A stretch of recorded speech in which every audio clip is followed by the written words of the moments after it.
હત્યા મામલે suicide નોટનો FSL report આવ્યો છે, સમગ્ર માહિતી શું?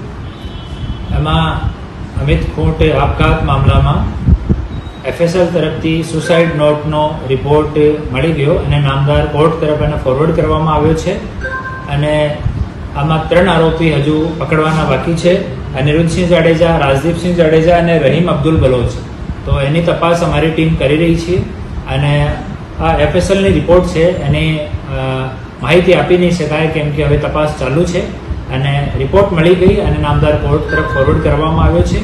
અને સરકારશ્રી તરફથી આ કેસમાં સ્પેશિયલ પીપી શ્રી ચેતન શાહની નિમણૂક થઈ છે અને એસિસ્ટન્ટ સ્પેશિયલ પીપી તરીકે શ્રી હિરણ પટેલની નિમણૂક થઈ છે. બંને સાથે અમારી વાત થઈ ગઈ અને બંનેને કેસ સંબંધિત વિગતો આપવામાં આવી છે. સમગ્ર પ્રકરણની વાત કરવામાં આવે તો એક મીડિયાને માહિતી મળી છે, એફએસએલ રિપોર્ટ જે છે એમાંથી એક પેજમાં અક્ષર મેચ નથી થતા, તો પોલીસ શું કાર્યવાહી કરશે હવે આ મામલે?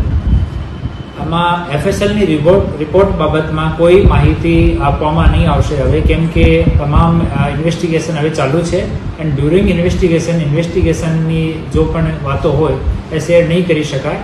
તો ઓફિશિયલી જેમ આપણામાં પ્રોગ્રેસ તમારી સાથે શેર કરી શકું, આપણે તમને આમંત્રિત કરીને શેર કરીશું.